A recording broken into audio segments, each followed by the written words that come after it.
From Interior Alaska's most trusted news source, this is the Fbx Evening News Weekend Edition.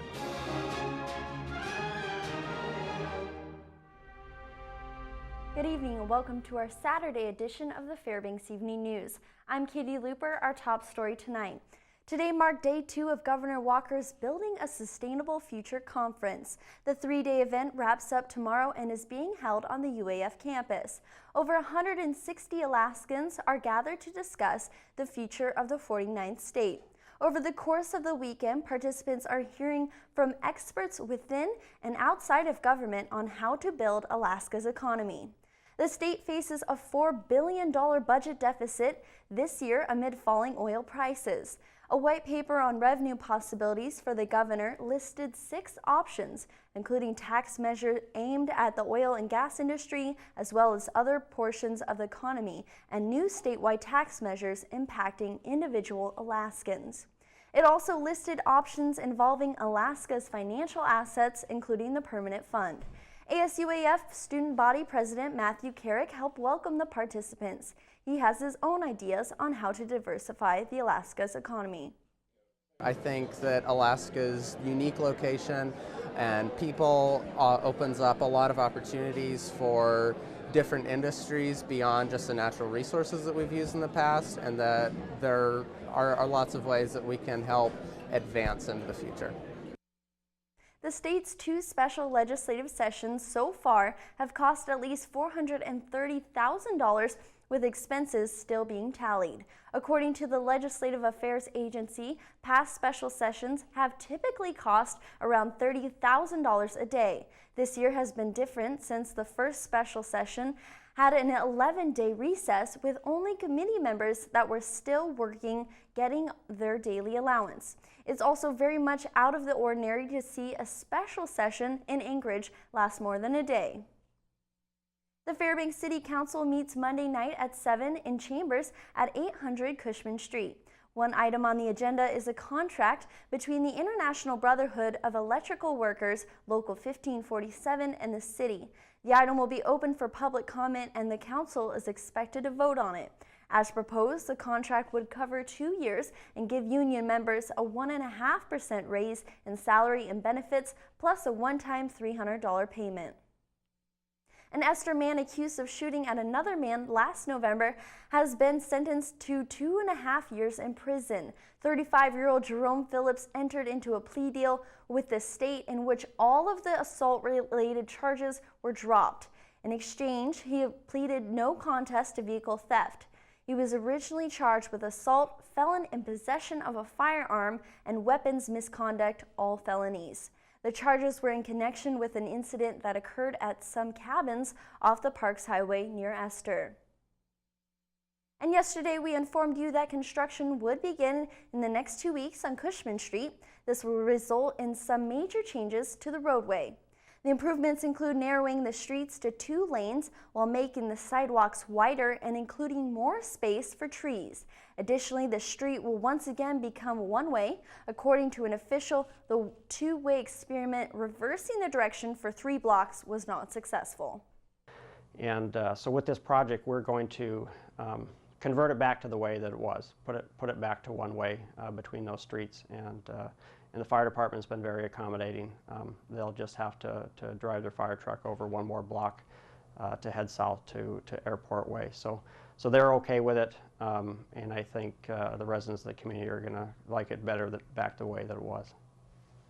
And the City Planning Office will meet with the contractors Monday to determine the specific date on which construction will begin. We'll have more on the story during the Fbx Evening News on Monday. And Fort Wainwright will be getting 9 Gray Eagle compact drones and in addition to 128 soldiers. The new additions will start arriving in July. The Gray Eagle is an improved version of General Atomics Predator drone. The 28-foot-long aircraft flies at 29,000 feet at a cruising speed of 155 miles per hour. The drone can fly for 25 hours at a time and can carry 4 missiles. The drones will use existing hangars when they arrive, but the Army plans to request funding for additional facilities for the unmanned aircraft. The announcement is the latest in a string of military expansions in Alaska's interior that have come despite budget cuts in other sections of the armed forces. Okay, when we come back, the 20th anniversary of Relay for Life had locals up and walking for the fight against cancer. Also, artists around Fairbanks battled it out at Treasure Island for a $300 prize. We'll have the details. Stay with us.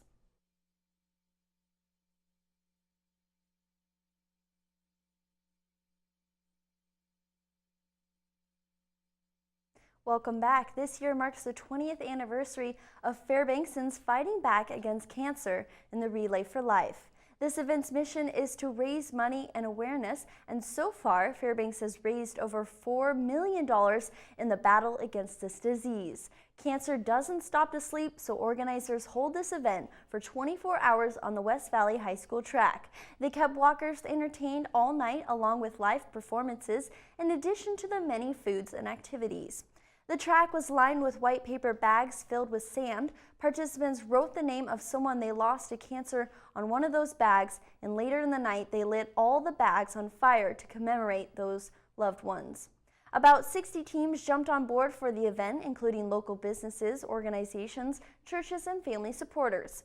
Everyone was invited to spend the night in Fairbanks. Most of the local teams pitched tents, but they tried to keep at least one team member on the track at all times. Amy Kester, chair of the 2015 Relay for Life, says this social event is a great opportunity to support friends, family, and loved ones in the fight. Those caregivers get to help fight back and meet their survivors out here. So yeah, it's a really good time for everybody. The mission of our event is to raise money for research and also to help people right here in our own hometown of Fairbanks. Just come on out and support. And we do this year round. I mean, you'll see lots of activities all around town year round. So anytime you see that ACS or that Relay for Life, just give back to the community. Ultimate Frisbee was developed in 1968 by a group of high school students, and since then it has exploded everywhere. It's now practiced at all levels, from local leagues to the World Games. Today, local players competed at the annual Sombrero Tournament held by the Fairbanks Ultimate Association at Hezray softball fields. Players from around the state come up to play for a weekend in Fairbanks. Teams are picked fresh in the morning. After that, they compete all the way through Sunday to narrow it down and crown a winning team. Ultimate Frisbee is constantly growing around the world, and Fairbanks has jumped on board. There are now several ways to get involved, including summer leagues, classes at the university, and open group games. The game isn't simply tossing a frisbee around. It involves non-stop movement and passing to teammates, similar to soccer and football. It's played with two teams, and the object of the game is to score by catching a pass in the opponent's end zone. The Ultimate crowd is a very different crowd, a very groovy crowd. Thus the Rasta theme, the reggae theme this year. So it's a Rasta Alaska is our theme this year, which is very fitting for Ultimate players. I'll leave it at that. We love having new players. We love teaching new players. It's not an intimidating sport for new players. And we love to have people come out. Our pickup night is Tuesdays at 7 up at UAF. And our leagues start up at the South Davis softball field next week. Last night, after the first Friday art show, artists competed in an art battle. In exchange for $20, artists received a 4x4 piece of plywood to construct their art piece at Treasure Island off of Van Horn and South Cushman. They didn't supply any items besides the board, but artists were welcome to bring any supplies they wished to use on their own piece. They were competing for a $300 cash prize, and their only limitation was 3 hours of work time. The rest was up to the artists, meaning they could paint on the board, cut it up and make it a sculpture, use it as a dance floor, or whatever else they could think of. At the end of the night, the crowd cast votes for their favorite art piece, and the artist with the most votes won. The event was hosted by Sarah States, a local artist who understands what it's like to be an artist trying to make a living. She arranged this as an opportunity for local artists to get together, enjoy what they love doing, and to compete for a nice cash prize. I've heard of other art battles going on in other places where artists compete. I mean, when I went to school for art, I was accepting that I was going to school to live in a box one day, because it's just really hard to make money as an artist. And so anything you can do to fund small art, I think, is really important. I would say keep an eye out for small art events in Fairbanks. There's a lot going on, but the only way they'll be successful is if people show up. So if you hear about one, you should come check it out. Mike Fussel's coming up next with a look at local sports, including the state softball championships being held right here in Fairbanks. Stay tuned. Your latest weekend action. Interior athletes were very busy today. First, we'll start off with some high school state action that took place here in town. The ASAA softball tournament kicked off yesterday and runs through today. And the KTVF sports team was there to take a closer look at how interior squads are faring. The two-day high school state softball tournament at the South Davis Fields have brought the best teams in the state to face off in Fairbanks. 3 interior schools qualified for the tournament in hopes of climbing their way to the top of the bracket. West Valley faced West Anchorage in a round 1 game of the tournament, losing 13-0. The Wolfpack then fought to stay alive against Wasilla. West Valley's Jenna Johnson helped edge an early lead, but the Warriors started making contact in the 4th and ran away with an 8-4 victory over West Valley. That's what's kind of been our Achilles heel all season long, is when we face a fast pitcher, we don't seem to catch up. And then it just, we struggle with that for whatever reason. In the small school bracket, the Hutchinson Hawks had a long day Friday, playing a total of 3 games. The Hawks looked to regroup after a 24-5 loss against Ketchikan in the second match of the evening. They went on to face the Homer Mariners for a win-it-or-go-home battle in the consolation bracket. The Mariners squeezed out an early 8-3 lead through the first 3 innings. They would leverage their momentum in the 6th, tacking on 4 more points for a 12-6 score. Hutch's Kimmy Duffield kept the Hawks flying within striking distance of Homer. She cracked a 3-run home run, cutting the deficit in half. But it was just not enough to outpace the Mariners. Hutch would be knocked out of the tournament in a 14-9 loss. But the North Pole Patriots were the lone interior team left in the tournament on Saturday morning. After losing to Sitka and beating Kodiak on Friday, the Patriots took on Homer, which had just beaten Hutch the day before. The Mariners got off to a hot start. They would score 4 points in the first inning and bring the tally to 10 with 2 home runs in the second. North Pole would answer back with just 1 RBI, but a stellar defensive performance by Homer held them at just that. The Mariners would ride out the rest of the game to a 10-1 victory. I think satisfaction is a good word for it. We really wanted to walk away with a win, and we did, so that was a big accomplishment over last year. And this game, we got a rough start, but hey, we played 2 great innings after that. When we made the pitching change, Amanda Norton, our freshman, really stepped up, and the defense really stepped up, and they held them for 2 more innings. We were trying to keep in the game, but we just couldn't keep our bats connected enough. We came close with runners getting on. So yeah, I feel satisfied with where we ended this season. After the loss, North Pole places 4th in the state. Games are continuing on Saturday evening. And 2 interior high school baseball teams were also on the mound this weekend, battling it out for a state title, but they were playing down in Anchorage. Lathrop went into the state tournament with the top seed from the Mid-Alaska Conference, but the Malamutes haven't fared as well as crosstown West Valley Wolfpack that finished the season as MAC runner-up.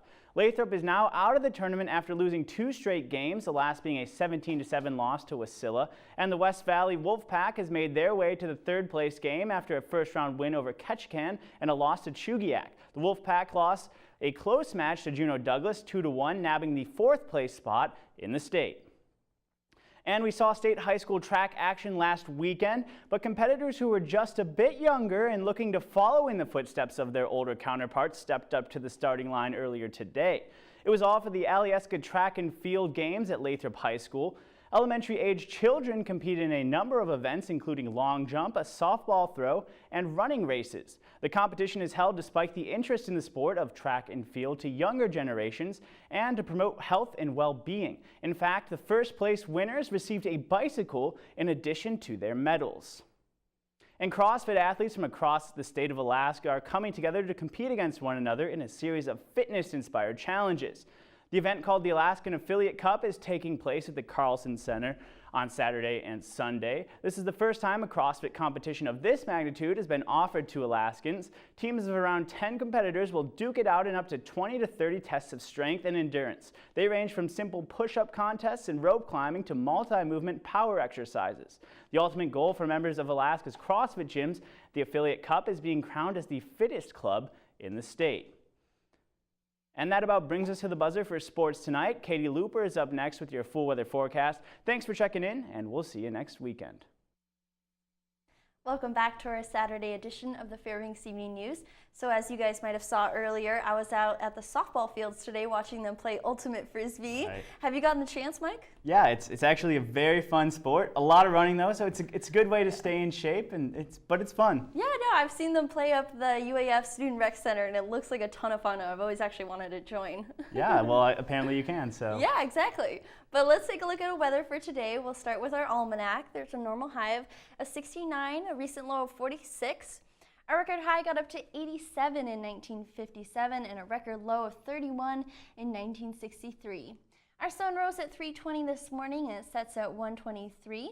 Our daylight equals 21 hours altogether, giving us a gain of 6 minutes from yesterday. Now we can check out what's happening around the state today.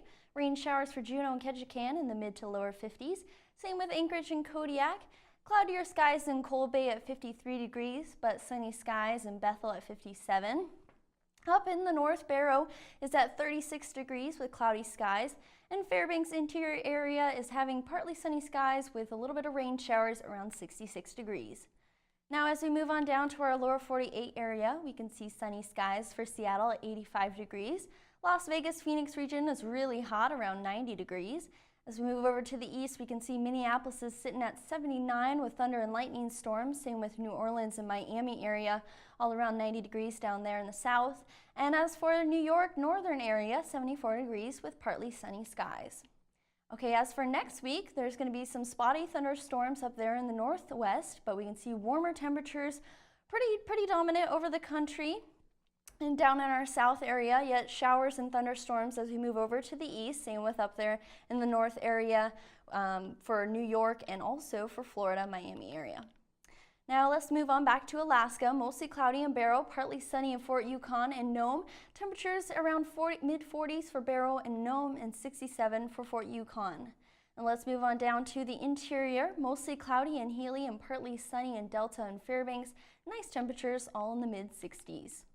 Okay, moving on down to our southeast portion, wind and rain for Juneau and Ketchikan. Temperatures at 56 in Juneau and 58 in Ketchikan. Over on the west side of our state, we can see mostly cloudy in Kodiak, partly sunny in Cold Bay and Bethel, and temperatures all around the mid to upper 40s and 50s. All right, lastly for our south central section, mostly cloudy in Valdez, partly sunny in Homer and Anchorage, mid 50s for Valdez and Homer and 60 for Anchorage.